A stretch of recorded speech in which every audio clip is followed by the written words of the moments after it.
நண்பர்கள் அனைவருக்கும் என்னுடைய வணக்கம். இன்னைக்கு நாம இந்த வீடியோ என்ன பார்க்க போறோம்னா, அதாவது ஃப்ளைட் மோட் அப்படின்ற ஒரு ஆப்ஷன் நம்ம ஃபோன்ல இருக்கிறது எல்லாருக்கும் தெரியும். ஸோ, அது மேக்ஸிமம் நம்ம எதுக்காக யூஸ் பண்ணியிருக்கோம், நம்ம நண்பர்கள் யாராவது நம்ம ஒரு கால் வரத தவிர்க்கணும் அப்படின்னா வந்து நம்ம யூஸ் பண்ற ஆப்ஷன் தான் இந்த ஏரோப்ளேன் மோட். ஸோ, இத தவிர்த்து அதில ஏரோப்ளேன் மோட்ல சில பாசிட்டிவான விஷயங்கள் இருக்கு. அது என்னன்னு இந்த வீடியோல பார்ப்போம். முதல்ல வந்து பார்த்தீங்கன்னா, நமக்கு அந்த சார்ஜிங் விஷயம், அதாவது என்ன சில அவசரமான சில சமயங்கள்ல வந்து நமக்கு எமர்ஜென்சியா சார்ஜ் ஏத்தணும். அதுக்காக நம்ம வந்து ஃபாஸ்ட் சார்ஜர் யூஸ் பண்றோமே அப்படின்னு சொன்னாலும், சில சமயங்கள்ல நமக்கு ரொம்ப அர்ஜென்ட்டா தேவைப்படுறப்போ, அந்த ஃபாஸ்ட் சார்ஜிங் இன்னும் வேகமா ஆகணும்னா, ஒண்ணும் இல்லங்க. சிம்பிளா வந்து நம்ம ஃப்ளைட் மோட்ல போட்டோம்னா, அது வந்து 4 மடங்கு வேகமா வந்து சார்ஜ் ஏறுறதா வந்து கண்டுபிடிச்சிருக்காங்க. சொல்றாங்க.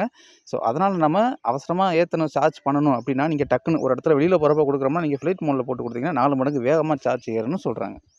பொதுவா ஒரு மொபைல் ஃபோன் இந்த மொபைல் ஃபோன்ல ஆக்டிவ் காம்போனன்ட்ஸ், பேசிவ் காம்போனன்ட்ஸ் 2 விதமா இருக்கு. சில இது வோல்டேஜ் கிடைச்சதுக்கு அப்புறம் தான் ஒர்க் ஆகும். சில இது வந்து பேக்ரவுண்ட்ல ஒர்க் ஆயிட்டு இருக்கும். எக்ஸாம்பிள் பார்த்தீங்கன்னா, நமக்கு வந்து இந்த ஆப்ஸ் நெறையா வந்து பேக்ரவுண்டில் ஒர்க் ஆகிற ஆப்ஸ் நிறையா இருக்குது. நிறையா நம்ம ஆக்டிவ் பண்ணி வச்சுருக்கோம். அது மட்டும் இல்லாமல் நிறையா விஷயங்கள் நம்ம ஆக்டிவேட் பண்ணி வைக்கிறதுனால அது பேக்ரவுண்டில் நம்ம ஃபோனு ஒர்க் பண்ணாட்டாலும் யூஸ் பண்ணாட்டாலும் அதில் சார்ஜ்ன்றது எடுத்துக்கிட்டு தான் இருக்கும். அதாவது பவர் கன்சம்ஷன்றது நடந்துக்கிட்டு தான் இருக்கும். ஸோ அந்த விஷயங்கள் குறையணும், நம்ம ஃபோனோட நம்ம பேட்டரியோட ஆயில் இன்னும் கொஞ்ச நாள் நீடிச்சு இருக்கணும், அந்த தரமான ஒரு இது இருக்கணும்னா நம்ம வந்து தேவையில்லாத சமயங்களில் அதை ஃப்ளைட் மோடில் போட்டு வைங்கன்னு சொல்கிறாங்க. ஸோ இதனால் நம்மளோட இந்த பேட்டரியோட ஆயில் ப்ளூடூத் வந்து பொதுவாக வந்து ஏரோப்ளேனில் வந்து ஏரோப்ளேனு அதாவது ஃப்ளைட்டில் ட்ராவல் பண்ணுறவங்களுக்கு தான் மெயினாக வந்து அது கண்டுபிடிக்கப்பட்ட ஒரு ஆப்ஷன் அப்படின்ற மாதிரியான ஒரு மனநிலை இருக்குது. அது தவறான விஷயம். அதாவது என்னென்னா, அதை பண்ணுறது மூலமாக வந்து ரொம்ப முக்கியமான விஷயம் என்னென்னா, நம்ம ஃபோனோட இது பாதுகாக்கப்படுது.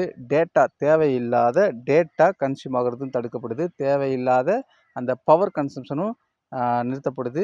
அதுபோக வந்து பார்த்தீங்கன்னா, அந்த தூங்கும்போது பக்கத்தில வச்சுட்டு தூங்குவோம். அது பேக்ரவுண்டில ஒர்க் ஆயிட்டு நாம ஃபோனை யூஸ் பண்ணல. ஆனாலும் அதில இருக்கிற அந்த கதிர்வீச்சுன்றது அதிகமாகி நமக்கு பாதிப்பை தரும். ஸோ அந்த மாரி விஷயங்கள தடுக்கணும்னாலும் நீங்க ஃப்ளைட் மோட்ல போடுங்க.